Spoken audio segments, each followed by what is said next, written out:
മഴ വന്നല്ലോ. വേറൊരാള് വേറെ കമന്റ് പറഞ്ഞു, ഒരു കൊട കയ്യിൽ പിടിച്ചുകൂടായിരുന്നു. എല്ലാം പറഞ്ഞുകൊണ്ടിരിക്കുമ്പോ അകത്തുനിന്ന് ഉമ്മയുണ്ടൊരു തോർത്തുമുണ്ടും കൊണ്ടുവരുന്നു. ഉമ്മാക്ക് കമന്റ് ഒന്നും പറയാനില്ല. പൊന്നുമോനെ അടുത്തു പിടിച്ച് തല തുടച്ചു കൊടുക്കുകയാണ്. അത് മാതാവിന്റെ സ്നേഹമാണ്. അതാണ് മാതാവിന്റെ സ്നേഹം. പ്രായോഗികമായി കുഞ്ഞിനു വേണ്ടി ജീവിക്കുന്നത് മാതാവാണ്. അപ്പോൾ നമ്മൾ എത്ര വലുതായാലും നമ്മുടെ ഉമ്മയുടെ മുമ്പിൽ നമ്മൾ കുട്ടിയാണ്. ഉമ്മാന്റെ കരുണയുടെ വർഷമില്ലാതെ നമുക്ക് വിജയിക്കാൻ കഴിയില്ല. അതുകൊണ്ട് എന്റെ പ്രിയമുള്ള സഹോദരാ, വഖുൽ ലഹുമാ ഖൗലൻ കരീമാ. ഇബ്നു സിരീൻ റഹ്മത്തുള്ളാഹി അലൈഹി ആരാണ്? താബിഈങ്ങളിൽപ്പെട്ട മഹാനല്ലേ.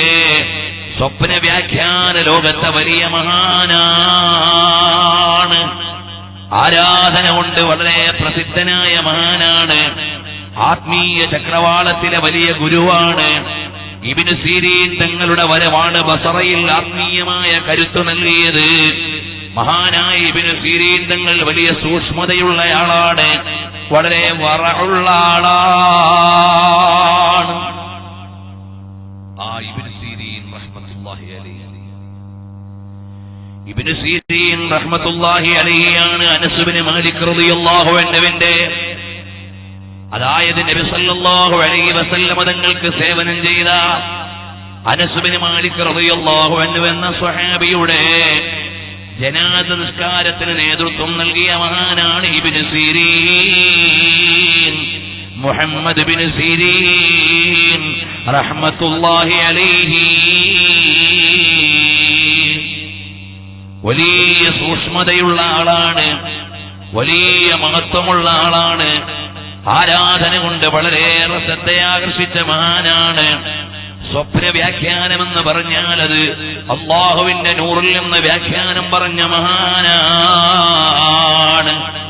മഹാനവറുകളെ കുറിച്ച് മാത്രം ഒരു ദിവസം വഅദ് പറയാൻ മാത്രം വിശാലമായ ചരിത്രമുള്ള മഹാനാണ്. പ്രിയമുള്ളവരെ, ആ മഹാനായ ഇബ്നു സിരീൻ ഉമ്മയോട് വളരെ താഴ്ന്ന സ്വരത്തിലേ സംസാരിക്കൂ. കണ്ടാൽ തോന്നിപ്പോകും ഇദ്ദേഹം രോഗിയാണോ.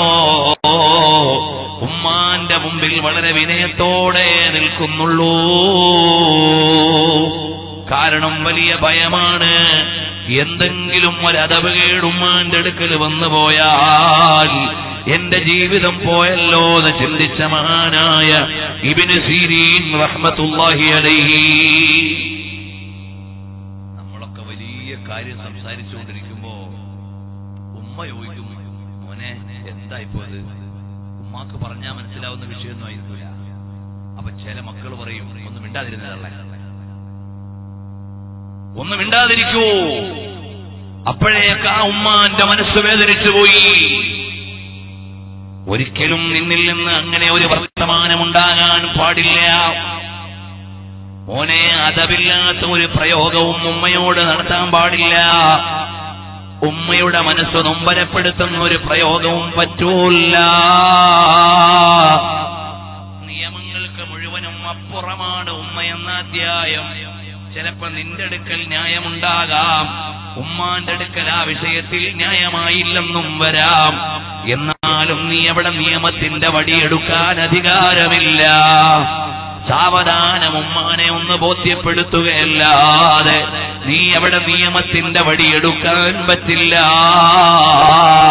നിയമത്തിനപ്പുറമാണ് ഉമ്മ. നീ പോകണ്ട മോനെ, ഞാൻ എന്തായാലും ഇപ്പൊ പോകുന്ന ഉമ്മയോട് പറയാൻ പാടില്ല. അപ്പം മിണ്ടാതെ അവിടെ നിൽക്കണം. കുറച്ചു കഴിയുമ്പോ ഉമ്മാനോട് പോയി പറയണം. ഉമ്മ അവിടെ രണ്ടാള് കാത്തു നിൽക്കും, ഞാൻ ചെല്ലാമെന്ന് പറഞ്ഞിരുന്നു, വേറൊരു സ്ഥലത്ത് ഇന്ന പ്രോഗ്രാമുണ്ട്, അവിടെ എത്താമെന്ന് അറിയിച്ചിരുന്നു. അങ്ങനെയെല്ലാം മെല്ലെ ഉമ്മാനെ പറഞ്ഞ് ബോധ്യപ്പെടുത്തുമ്പോൾ കാരുണ്യത്തിന്റെ മനസ്സ് ഉമ്മയിൽ നിന്ന് പ്രവഹിക്കുകയാണ്. അല്ലാഹു മോനെ കാത്തുരക്ഷിക്കട്ടെ. പ്രാർത്ഥനയോടെ മോനെ പറഞ്ഞു വിടാനുള്ള ഉമ്മയുണ്ടാകും. ഇതല്ലേ മോനെ ഞാനും നീയും പരിശീലിക്കേണ്ടത്. കാരണം ഉമ്മയെന്ന അധ്യായം അത്രയും ഉന്നതമാണ്. അല്ലാതെ എനിക്കും നിനക്കും നിയമത്തിന്റെ വടി പ്രയോഗിക്കാനുള്ള സ്ഥലമല്ല.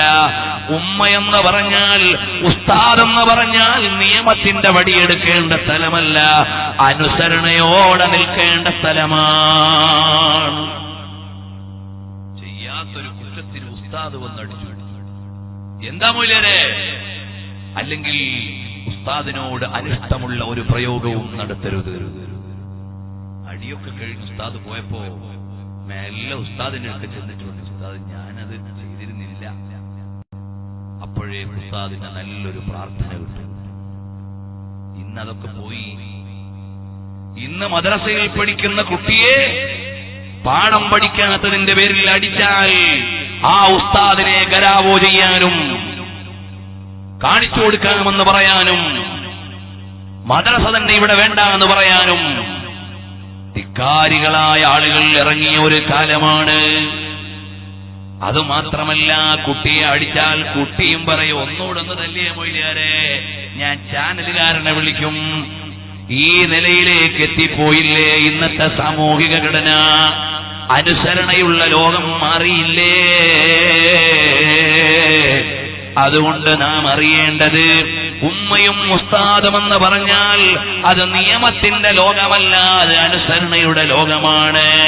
ഉമ്മയെന്ന് പറഞ്ഞാൽ, മുരിയാരെ എന്റെ ഭാഗത്തല്ലേ ന്യായം, ഉമ്മ അന്യായമല്ലേ ചെയ്തത്, അങ്ങനെ നീ പറയേണ്ടി വരരുത് കേട്ടോ. ഒട്ടുമിക്ക ചെറുപ്പക്കാരും വഞ്ചനയുടെ വലയിൽ വീഴുന്നത് ഭാര്യമാർ തിരിപ്പിക്കുന്നതിന്റെ പേരിലാണ്. പ്രിയമുള്ള പെങ്ങളെ, നിന്റെ ഭർത്താവിന്റെ സ്വർഗം നഷ്ടപ്പെടുത്തുന്ന പണി എടുക്കല്ലേ മോളെ. നമ്മുടെ സുഖസൗകര്യ ജീവിതത്തിന് ഭർത്താവിന്റെ ഉമ്മ ഭാരം എന്ന് ചിന്തിക്കുന്ന ഒരു പെണ്ണുമുണ്ടാകാൻ പാടില്ല. നിന്റെ ഭർത്താവിന് കാലാകാലം നരകം നേടിക്കൊടുക്കാൻ പറ്റുന്നതാണ് ഉമ്മാന്റെ കോപം. അപ്പൊ നീ എപ്പോഴും ശ്രദ്ധിക്കണം, എന്റെ ഭർത്താവിന് ഉമ്മാന്റെ കോപം വന്നു പോകരുത്.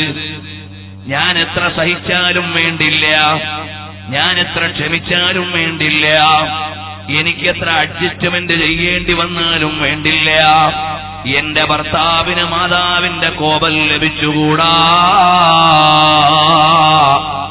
ഈ ഒരു വിചാരം ഭർത്താവിനോട് സ്നേഹമുള്ള പെണ്ണിന് വേണം.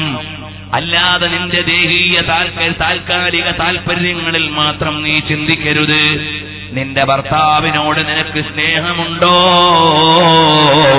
അയാൾക്ക് സ്വർഗം കിട്ടാനുള്ള ഉമ്മാനെ ആ മകനുമായി അകറ്റല്ലേ മോളെ.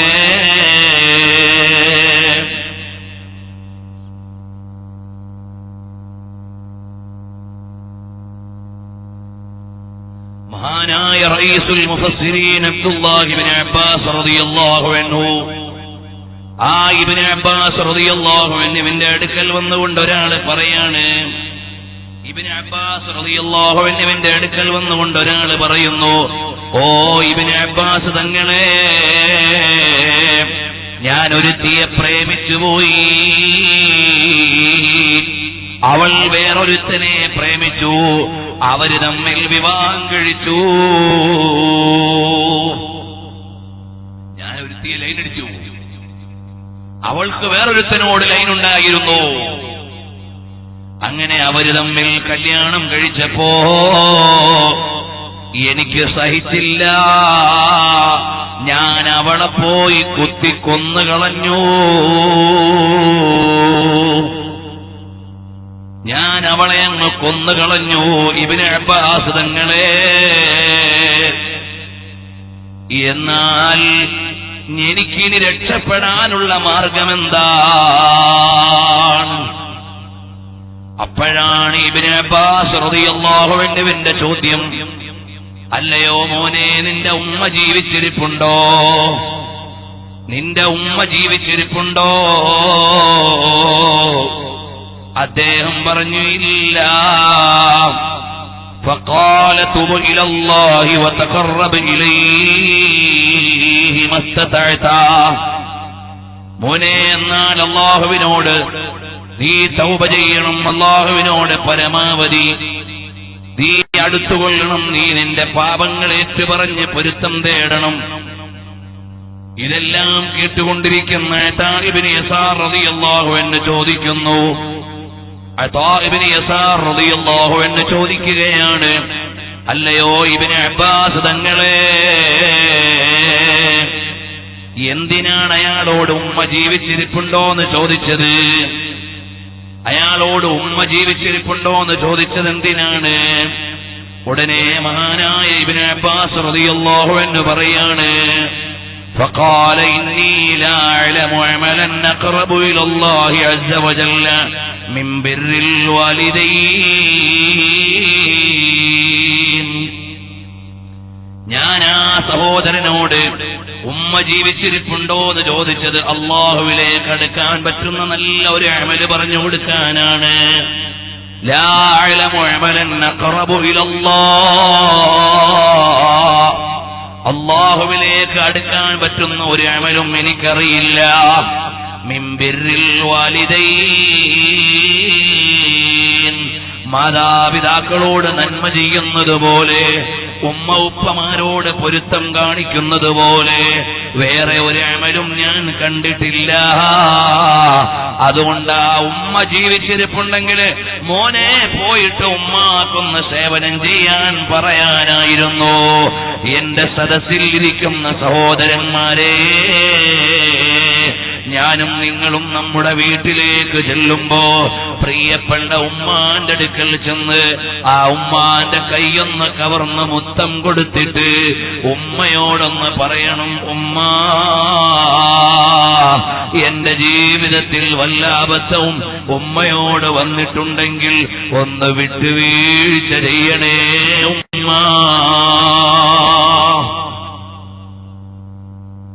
എനിക്കും നിങ്ങൾക്ക് ഉമ്മയോട് പറയാൻ കഴിയണം. അപ്പൊ ഉമ്മാക്കൊരു പ്രതികാരവും ഇല്ല, ഉമ്മാക്ക് പ്രതികാരം ഉണ്ടാവൂല. എത്ര ദേഷ്യത്തോടെ ഇരിക്കുന്ന മാതാവും മകനടുത്തു വന്ന സങ്കടം പറയുമ്പോഴേക്ക് പൊട്ടിക്കരഞ്ഞു പോകും. അതിനെ അവർക്ക് സാധിക്കുകയുള്ളൂ, അതിനെ അവർക്ക് കഴിയൂ. അതാണ് ഉമ്മ എന്ന അധ്യായം. അതുകൊണ്ട് മോനെ, നിന്റെ ഉമ്മാന്റെ അടുക്കലേക്ക് ചെന്നിട്ട് നമ്മൾ ചെറുപ്പകാലത്ത് അല്ലെങ്കിൽ ഇടയിൽ അവിവേകം കൊണ്ട് ഉമ്മാക്ക് ഇഷ്ടമില്ലാത്തത് ചെയ്തു പോയെങ്കിൽ, ഉമ്മാക്ക് പൊരുത്തമില്ലാത്ത വാക്ക് പറഞ്ഞു പോയെങ്കിൽ, ഭാര്യയുടെ വാക്ക് കേട്ടുകൊണ്ട് ഉമ്മാനെ വല്ല നിലയിലും അനിഷ്ടപ്പെടുത്തിയെങ്കിൽ, എന്റെ പ്രിയമുള്ള സഹോദരാ, ആ മാതാവിന്റെ അടുക്കൽ പോയി നീയൊന്ന് പൊരുത്തം വാങ്ങണം മോനെ. പ്രവാസികളായ സഹോദരന്മാരെ, ഒരുപാട് കാലം ആറ്റുനോറ്റ് പോറ്റിയിട്ടൊരുമ്മ ഗൾഫിൽ നിന്ന് വരുന്ന മകനെയും കാത്തിരിക്കും. ആ ഉമ്മാന്റെ സ്വപ്നമെന്താണ്? എന്റെ മകൻ ദുബായിന്ന് വരുമ്പോ, എന്റെ മകൻ ഗൾഫിന്ന് വരുമ്പോ അതാ കുറെ സാധനം കൊണ്ടുവരും, എന്റെ മുമ്പിലേക്ക് കൊണ്ടുവെക്കും. അത് ഞാനെടുത്ത് ഇന്ന ആളുകൾക്കൊക്കെ കൊടുക്കും, ഇന്ന ആളുകൾക്കൊക്കെ പങ്കുവെക്കും. അതിങ്ങനെ മോഹിച്ചിരിക്കുന്ന ഉമ്മയാണ്. അപ്പോഴാണ് പ്രവാസിയായ വിവാഹിതനായ ചെറുപ്പക്കാരൻ അവൻ കൊണ്ടുവന്ന എല്ലാ സാധനങ്ങളും ഭാര്യയുടെ അടുക്കൽ കൊണ്ടുപോയി പങ്കുവച്ചിട്ട് ഉമ്മാക്കുള്ള തുണിയും കുപ്പായവും കൊണ്ടുവന്നാൽ ചിലപ്പോ ഉമ്മാന്റെ മനസ്സിന്റെ ബാലൻസ് തെറ്റാൻ അതും മതിമോനെ. ഒരു മനഃശാസ്ത്രജ്ഞനായ കോഴിക്കോട് ജില്ലയിൽ ജീവിക്കുന്ന ഒരു ഡോക്ടർ ഉന്നതങ്ങളിൽ ഒരു വെളിച്ചം എന്ന പേരിൽ അദ്ദേഹത്തിന്റെ ചികിത്സാനുഭവങ്ങൾ എഴുതുന്നതിൽ കാണാം. ഒരമ്മയുടെ മാനസിക നില തെറ്റിപ്പോയി. അവസാനം മനഃശാസ്ത്രജ്ഞന്റെ അടുക്കിലെത്തി, സൈക്കാട്രിസ്റ്റിന്റെ അടുക്കിലെത്തി. കുറെ കഴിഞ്ഞു. അവസാനം ഇവരോട് ഫ്രാങ്കായി സംസാരിക്കും. പറയാണ്, ഞാൻ വളരെ കഷ്ടപ്പെട്ടാണ് ഈ മോനെ വളർത്തിക്കൊണ്ടത്. എനിക്കൊരു സ്വപ്നമുണ്ടായിരുന്നു, എന്റെ മകന് ഗൾഫിൽ നിന്ന് വരുമ്പോ അവൻ കൊണ്ടുവരുന്ന സാധനങ്ങളൊക്കെ എടുത്ത് ഇങ്ങനെ കണ്ട് വിതരണം ചെയ്യണം. എനിക്കൊന്നും വേണ്ട, അതിങ്ങനെ പ്രതീക്ഷിച്ചിരിക്കുമ്പോഴാണ് അവൻ അതെല്ലാം കൊണ്ടുവന്ന് അവന്റെ ഭാര്യയുടെ കയ്യിൽ കൊടുത്തിട്ട് എനിക്കുള്ള 2 സാധനവും കണ്ടതാ വരണേ. എനിക്കതൊന്നും വേണ്ട. എനിക്കാ എന്റെ പ്രിയപ്പെട്ട മകന്റെ വരവും അനുബന്ധമായ ചില സന്തോഷങ്ങളും എന്റെ മനസ്സിലുണ്ടായിരുന്നു. അതെല്ലാം തകർന്നുപോയി. ഉമ്മാന്റെ നിലയങ്ങ് തെറ്റിപ്പോയി. ഇതുപോലെ എത്രയെത്ര ചെറിയ കാര്യങ്ങളാണ് മോനെ നമുക്ക് വലിയ ശ്രദ്ധയോടുകൂടി കൈകാര്യം ചെയ്യേണ്ടത്. നീ നിന്റെ വീട്ടിലേക്ക് വന്ന് കോളിംഗ് ബെല്ലടിക്കുമ്പോ എല്ലാ ദിവസവും നീ വീട്ടിലേക്ക് കൊണ്ടുവരുന്ന ബണ്ടില് അല്ലെങ്കിൽ കൊണ്ടുവരുന്ന സാധനങ്ങൾ ഉമ്മാന്റെ കയ്യിൽ കൊടുക്കലാണ്. കല്യാണം കഴിച്ചതിന്റെ പിറ്റേന്ന് നിന്റെ ഭാര്യയാണ് വന്ന് നിന്റെ ഡോറ് തുറന്നത്. നീ കൊണ്ടുവന്ന സാധനം അങ്ങ് നിന്റെ ഭാര്യയുടെ കയ്യിൽ അങ്ങ് കൊടുക്കുന്നു. അപ്പോഴാണ് ഉമ്മാന്റെ മനസ്സിലൊരു ചിന്ത, അല്ല ഇവൻ കല്യാണം കഴിച്ച് 1 ദിവസമായപ്പോഴേക്ക് ഇവനെ എനിക്ക് നഷ്ടമായല്ലോ. സ്വാഭാവികമായും ഒരു ഉമ്മായുടെ മനഃശാസ്ത്രമാണ് വിവാഹം കഴിക്കുമ്പോഴേക്കും മകനെ എനിക്ക് അന്യമായി പോകുമോ എന്ന പ്രകൃതിപരമായ ഒരു മാനസിക ചിന്തയുണ്ടാകുമെന്ന് ഡോക്ടർമാര് പറയുകയാണ്. സ്വാഭാവികമായും ഉണ്ടാകാവുന്നതാണ്. അപ്പോഴാണ് നീ കൂടുതൽ ശ്രദ്ധിക്കേണ്ടതെന്ന് എന്റെ പ്രിയമുള്ള സഹോദരന്മാരോട് ഓർമ്മപ്പെടുത്തുകയാണ്. നീ നിന്റെ ഭാര്യയെ പറഞ്ഞു ബോധ്യപ്പെടുത്തണം. ഉമ്മ എന്ന അധ്യായം വലിയ അധ്യായമാണ്. ആ അധ്യായത്തിൽ നിന്നൊരു ശ്രദ്ധയും നിനക്ക് വിട്ടുപോകാൻ പാടില്ല. ആയിഷ റളിയല്ലാഹു അൻഹ നിവേദനം ചെയ്യുകയാണ്, നബി സല്ലല്ലാഹു അലൈഹി വസല്ലം തങ്ങൾ പഠിപ്പിക്കുന്നു, ഞാൻ സ്വർഗം എനിക്ക് കാണിക്കപ്പെടുകയും ഞാനതിൽ കടക്കുകയും ചെയ്തപ്പോ സ്വർഗീയ ആരാമത്തിലേക്ക് ചെല്ലുമ്പോ അല്ലാഹുവിന്റെ അനുഗ്രഹത്തിന്റെ വീടല്ലേ മോനെ സ്വർഗം. ആ സ്വർഗത്തിന്റെ ഉള്ളറയിലേക്ക് ചെല്ലുമ്പോ ഒരാൾ വളരെ മധുരമനോഹരമായ ഖുർആൻ ഓതുന്നുണ്ട്. ഒരാൾ വളരെ മനോഹരമായ ഖുർആൻ ഓതുന്നുണ്ട്. ഉടനെ നബി സല്ലല്ലാഹു അലൈഹി വസല്ലം തങ്ങൾ ചോദിച്ചു, ഈ ഖുർആൻ ഓതുന്ന ആളാരാണ്? ഇമാം അഹ്മദ് നിവേദനം ചെയ്യുകയാണ്, സഹോദരന്മാരെ, ഈ ഖുർആൻ ഓതുന്നയാൾ ആരാണെന്ന് അല്ലാഹുവിന്റെ ഹബീബ് ചോദിക്കുകയാണ്. ഉടനെ അവിടുന്ന് പറയുന്നു, ഹാരിസത്ത് ബിൻ നുഅമാൻ. ഹാരിസത്ത് ബിൻ നുഅമാനാണ്. എന്തേ ഹാരിസത്ത് ബിൻ നുഅമാന് സ്വർഗീയ ആരാമത്തിൽ നിന്ന് കേൾക്കുന്ന വിധം മധുരമനോഹരമായ ഖുർആൻ ഓതാനുള്ള ഭാഗ്യം എന്തുകൊണ്ടാണ് കിട്ടിയതെന്ന് ചോദിക്കുമ്പോ മറുപടി വരുന്നു, ഉമ്മയോട് വലിയ ഗുണം ചെയ്തയാളാണ്, ഉമ്മാക്ക് വലിയ നന്മ ചെയ്ത ആളാണ്. അതുകൊണ്ട് എന്റെ സദസ്സിലുള്ള ചെറുപ്പക്കാരാ, ഉമ്മാന്റെ അടുക്കൽ പോയിട്ട് നീ ഒന്ന് കൈപിടിച്ച് മുത്തം കൊടുത്ത് മുസാഫഹത്ത് ചെയ്തിട്ട് ആ ഉമ്മയുടെ പൊരുത്തം വാങ്ങിയാൽ എനിക്കും നിനക്കും പാപം പൊറുക്കാനുള്ള കാരണമാണ്.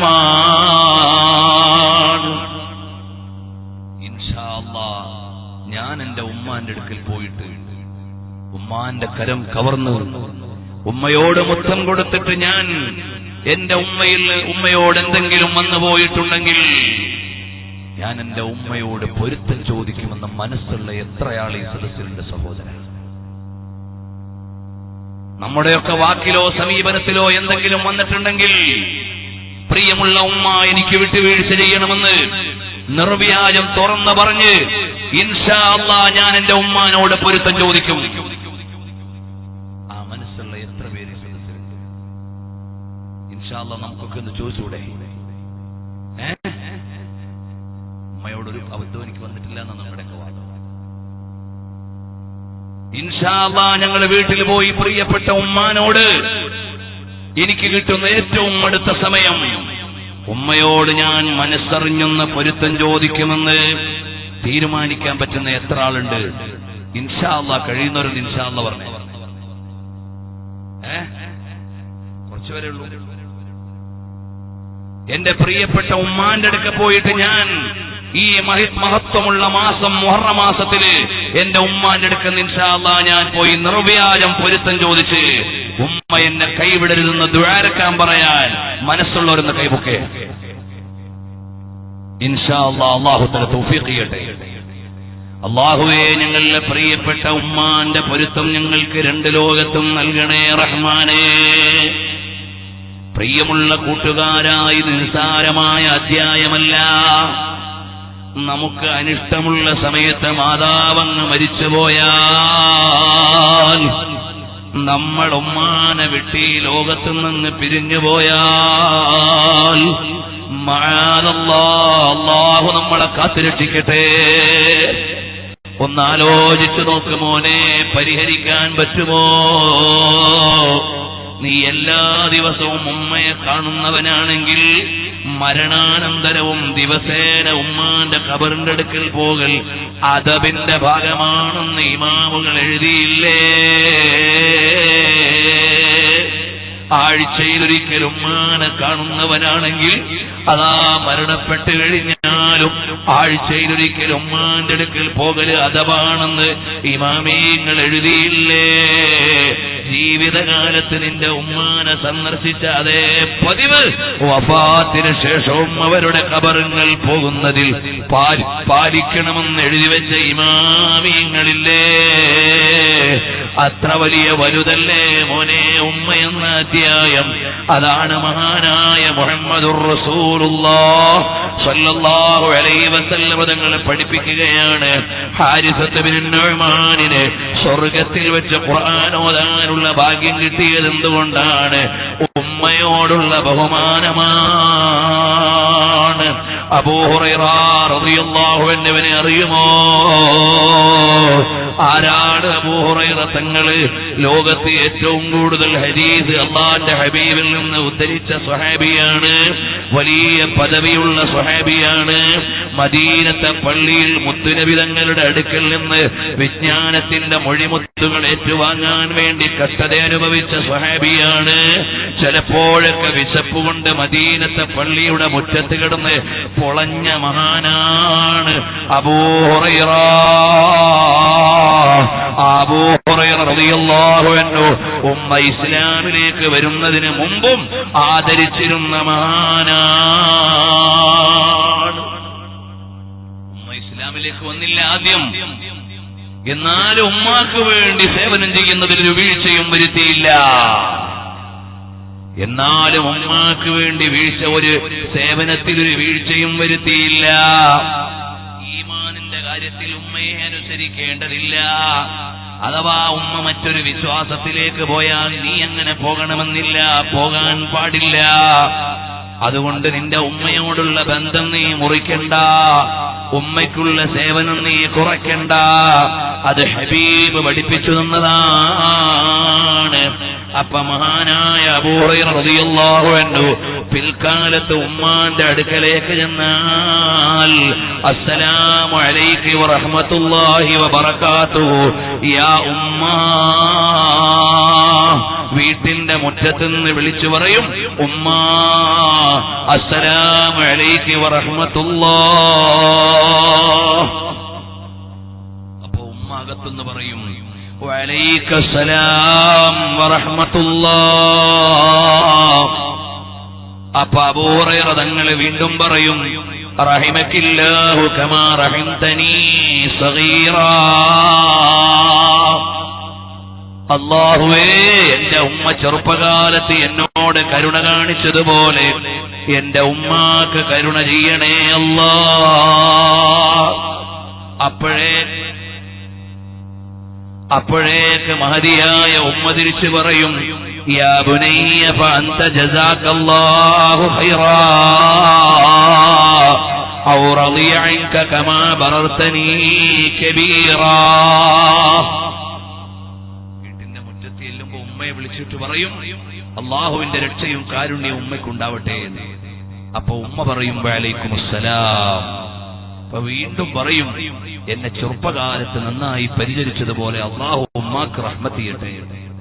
അപ്പൊ ഉമ്മ വിളിക്കും, കുഞ്ഞു മോനെ, മോനെ അള്ളാഹു പൊരുത്തപ്പെടട്ടെ, പ്രായമുള്ള കാലത്ത് എന്നെ പരിചരിച്ചതിന് പ്രതിഫലം അള്ളാഹു നൽകട്ടെ എന്ന് ഉമ്മാന്റെ തിരിച്ചുള്ള ദുആയാണ്. അതാ മഹാനായ ഇമാം ബുഖാരി റളിയല്ലാഹു അൻഹു അദബുൽ മുഫ്രദിൽ എടുത്തുദ്ധരിക്കുകയാണ്. പ്രിയമുള്ള സഹോദരങ്ങളെ, ഇതുപോലെയല്ലേ സ്വഹാബികളുടെ സ്നേഹം? ഇതുപോലെയല്ലേ മഹാന്മാരായ ആളുകൾ മാതാക്കളോട് കാണിക്കുന്ന ബഹുമാനം? ആ മാതൃകകളല്ലേ എന്റെയും നിങ്ങളുടെയും ജീവിതത്തിൽ വരേണ്ടത്?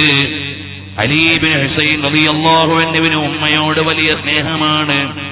അപ്പോൾ മഹാനവറുകളോട് ചോദിക്കുകയാണ്, നിങ്ങൾ ഉമ്മയോട് ഇത്ര വലിയ സ്നേഹവും ബഹുമാനവും ഒക്കെ കാണിക്കുന്നുണ്ടെങ്കിലും ഉമ്മയുടെ ഒപ്പം ഇരുന്നു കൊണ്ട് ഭക്ഷണം കഴിക്കാത്തതെന്താണ്? ഉമ്മയോട് വലിയ സ്നേഹമാണ്, എന്നാലും എന്തേ ഉമ്മാന്റെ കൂടെ ഇരുന്ന് ഒരേ തലയിൽ ഭക്ഷണം കഴിക്കാത്തത്? ബഹുമാനപ്പെട്ട അലി ഇബ്നു ഹുസൈൻ റളിയല്ലാഹു അൻഹു പറയാണ്, എന്റെ ഉമ്മ എടുക്കണമെന്ന് കണ്ണുവെച്ച ഒരു സ്ഥലത്തേക്ക് എന്റെ കൈ ആദ്യം എത്തിപ്പോകുമോ എന്ന് പേടിച്ചുകൊണ്ടാണ് ഞാൻ ഒരുമിച്ച് കഴിക്കാത്തത്. ആലോചിച്ചു നോക്കൂ സഹോദരന്മാരെ, ഉമ്മയോടുള്ള ആദരവിന്റെ ആഴം, ഉമ്മയോടുള്ള ബഹുമാനത്തിന്റെ വലിപ്പം. മഹാന്മാര് പറയാണ്, ഒരുമിച്ച് ഭക്ഷണം കഴിക്കുമ്പോ എന്റെ ഉമ്മ എടുക്കണോന്ന് വിചാരിച്ച് കണ്ണുവെച്ച സ്ഥലത്തേക്ക് എന്റെ കൈ ആദ്യം എത്തിപ്പോയാൽ അതെനിക്ക് ചിന്തിക്കാൻ കഴിയുന്നില്ല. എന്നിട്ടാണോ മോനെ ഇന്നുമ്മമാരോട് മര്യാദയില്ലാതെ ജീവിക്കുന്ന മക്കളുള്ള കാലമാണ്. ഞാനും നീയും അതിൽ പെടാൻ പാടില്ല. എനിക്കും നിനക്കും നാളത്തേക്ക് രക്ഷപ്പെടാനുള്ള ഏറ്റവും വലിയ വഴിയാണ് ഉമ്മ എന്ന് പറയുന്ന കാരുണ്യത്തിന്റെ ഏറ്റവും വലിയ അധ്യായം. അറിയുമോ സഹോദരാ, ഉമ്മയുടെ മുഖത്തേക്ക് നോക്കിയിരിക്കുന്നത് വലിയൊരു ഇബാദത്താണ്. ഹജ്ജിന്റെയും ഉംറയുടെയും പ്രതിഫലമാണ് ഉമ്മാന്റെ മുഖത്തേക്ക് നോക്കിയിരിക്കുന്നതിന് ലഭിക്കുന്നത്. ഉമ്മാന്റെ മുഖം കാണൽ ആരാധനയാണ്. അപ്പോ ഒരു സ്വഹാബി ചോദിക്കുന്നു, നബിയേ, 100 വട്ടം നോക്കിയാൽ 1000 വട്ടം നോക്കിയാൽ ഏറെ തവണ ഉമ്മാന്റെ മുഖത്തേക്ക് നോക്കിയാൽ അതിനെല്ലാം ഒരു ഹജ്ജിന്റെയും ഉംറയുടെയും കൂലി കിട്ടുമോ? അതേ മോനെ, അതിലേറെയും കൂലി തരാൻ പറ്റുന്ന റബ്ബാണ്. അതുകൊണ്ട് നീ നിന്റെ ഉമ്മാന്റെ മുഖത്തേക്കൊന്നു നോക്കലും വലിയ ഇബാദത്തു തന്നെ.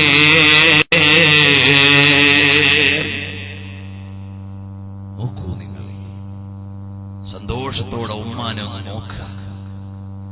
വീട്ടിൽ നിന്ന് വരുമ്പോ ഉമ്മാനെ ഒന്ന് കണ്ട് സന്തോഷിപ്പിച്ചിട്ട് വരിക. ഒരു വഴിക്ക് പോകുമ്പോ ഉമ്മാന്റെ ദുആ വാങ്ങിയിട്ട് പോവാ. ഉമ്മാന്റെ പൊരുത്തം സമ്പാദിച്ചിട്ട് സഞ്ചരിക്കുക. ഉമ്മ എത്ര പ്രായമുള്ളവളാണെങ്കിലും അവിടുന്ന് വളരെയേറെ ക്ഷീണിതയായി കിടക്കയിൽ കിടക്കുന്നവളാണെങ്കിലും ആ ഉമ്മാക്ക് വേണ്ടത് ചെയ്യണേ മോനെ. ഉമ്മയുടെ അടുക്കൽ ആവശ്യമായ സേവനം ചെയ്യണേ മോനെ. അല്ലാഹുവേ, ഞങ്ങളെല്ലാം ഒരുപാട് ദിക്കുമുക്കുകളിൽ ഓടി നടക്കുന്നവരാണ്. ഉമ്മയുടെ ഖിദ്മത്തിന് ഞങ്ങൾ അനിവാര്യമാണെന്ന് ചിന്തിക്കുന്ന നേരത്ത് ലോകത്തിന്റെ ഏത് കോണിലാണെങ്കിലും ഉമ്മാന്റെ അടുക്കൽ ഞങ്ങളെ എത്തിച്ചു തരണം റഹ്മാനേ. അവനിവിടെ ഇല്ലല്ലോ, അവൻ വേണ്ടത് ചെയ്തില്ലല്ലോ എന്ന് ചിന്തിക്കുന്നതിന് മുമ്പ് ഞങ്ങളുടെ സേവനം അനിവാര്യമാകുന്ന നേരത്ത് ഞങ്ങളുടെ ഉമ്മാന്റെ ചാരത്തേക്ക് ഞങ്ങളെ എത്തിക്കണേ മന്നാനേ. പ്രിയമുള്ള സഹോദരങ്ങളെ, ഞങ്ങളൊക്കെ വയതിനു വേണ്ടി ഇറങ്ങുന്ന നേരത്ത് ഞങ്ങൾക്ക് വേണ്ടി ദുആ ചെയ്തുകൊണ്ടൊരു ഉമ്മ വീട്ടിൽ ഇരിക്കുന്നുണ്ട്. ഞങ്ങളൊക്കെയും ഞങ്ങൾ 4 ആൺമക്കളും ഇതുപോലെ ഓരോ ദീനീയായ മേഖലയിൽ പോകുന്നവരാണ്. ഞങ്ങൾക്ക് വേണ്ടി ദുആ ചെയ്തുകൊണ്ട് കഴിയുന്ന